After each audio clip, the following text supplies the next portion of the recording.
warahmatullahi wabarakatuh. Hadir kembali dengan saya Nyai Paricara. Kembali saya akan review tentang tutur tinular. Dan kali ini membicarakan perihal mesin ya yang pergi dari rumah Ki Wangsa Halamu. Pada mulanya mesin sudah berpamit kepada Nyi Sepang dan juga Ki Wangsa Halemu. Untuk mula-mulanya mesin itu dipersilahkan oleh Nyi Sepang karena Nyi Sepang tidak menyukai keberadaan mesin di rumahnya. Akan tetapi kemudian Ki Wangsa Halemu pulang dari pasar dan berbicara kepada Nyi Sepang jika mesin adalah pembawa keberuntungan dan mesin itu harus menetap di rumahnya, tidak boleh pergi. Ketika mesin kemudian berpamit hendak pergi, Nyi Sepang kemudian melarangnya dan meminta kepada mesin untuk menunggu sampai waktu melahirkan saja atau untuk selamanya tinggal di rumah Nyi Sepang karena Nyi Sepang menginginkan mesin untuk dijadikan anak angkat. Mesin merasa tidak betah dan ia memang harus kembali mencari suaminya yaitu Arya Kamandanu ya. Secara diam-diam mesin kemudian berpamit kepada Sampit yang merupakan bawahan dari Ki Wangsa Halemu. Mesin meminta maaf dan menyampaikan rasa terima kasihnya atas kebaikan Nyi Sepang dan Ki Wangsa Halemu selama ini melalui Sampit. Setelah berbasa-basi dengan Sampit, kemudian mesin pun berpamit.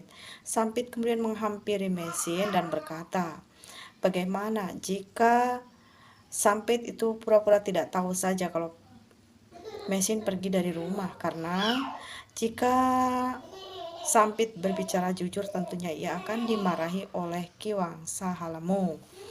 Akhirnya mesin pun menyetujuinya untuk tidak mengatakan kalau mesin pergi secara diam-diam.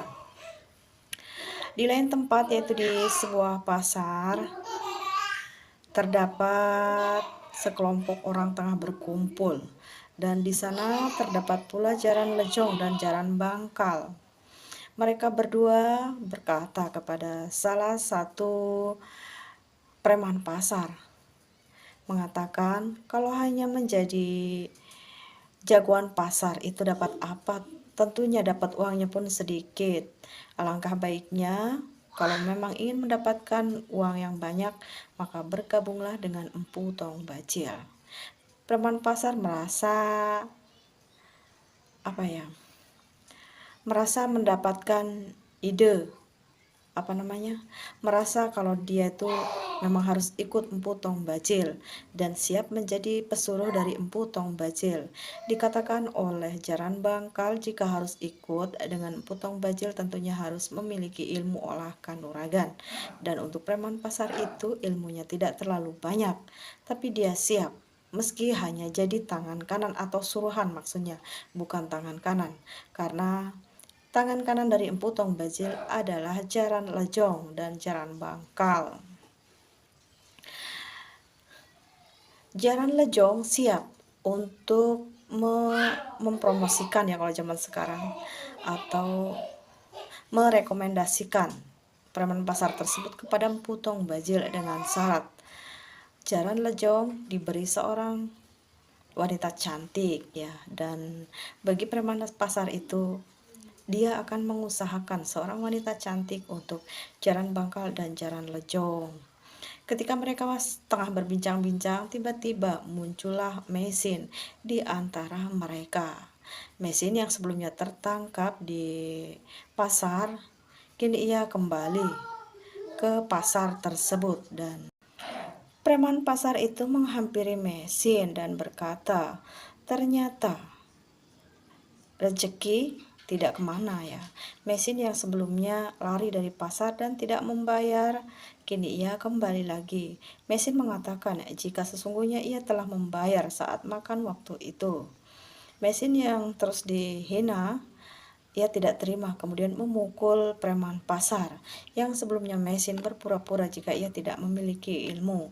Namun kala itu ia melawan seorang preman pasar tersebut. Ilmunya ternyata cukup tinggi. Dengan sekali gibas saja, preman pasar itu langsung tersungkur. Dari situ Jaran Lejong dan Jaran Bangkal merasa curiga. Ternyata orang yang selama ini dicari yaitu orang Cina itu mesin. Ternyata dia ada di sekitar pasar Singasari. Maka dari itu, Jaran Bangkal dan Jaran Lejong bermaksud ingin menangkap mesin saat itu dan jangan sampai lepas.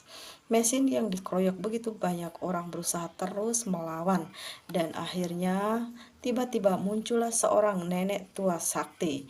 Ialah Nini Raga Runting. Nini Raga Runting datang membantu mesin, menyelamatkan mesin yang dikeroyok oleh pasukan dari Jaran Bangkal dan Jaran Lejong. Ketika mereka tengah bertarung, muncullah sepasukan prajurit dari Singasari yang dipimpin oleh Mantri Segorowinotan tentunya. Meskipun kala itu Mantri Segorowinotan tengah tidak ada karena Mantri Segorowinotan tengah berada di Majapahit. Namun untuk prajuritnya tentu ia akan membela kepada Kediri. Ketika Nini Raga Runting melawan pasukan yang cukup banyak, muncullah Kaki Tamparwang datang membantu. Kaki Tamparwang dengan tingkahnya yang lucu berusaha terus merangsek pasukan dari Empu Tong Bajil, maksudnya anak buah dari Empu Tong Bajil. Ketika ada waktu yang senggang, maka Nini Raga Runting menyambar tubuh mesin di bawah serta pergi. Jadi Nini Raga Runting ini membawa mesin pergi. Setelah mesin dan Nini Raga Runting berhasil selamat, maka Kaki Tamparwang masih terus melayani pasukan dari Kediri itu dan ia masih terus menunggu waktu tepat untuk lari bersama dengan Nini Raga Runting dan juga mesin. Cukup sekian cerita dari saya, Nyai Paricara. Mohon maaf jika terdapat banyak sekali kesalahan. Nantikan lagi video dari Nyai Paricara esok hari. Sekian, wassalamualaikum warahmatullahi wabarakatuh.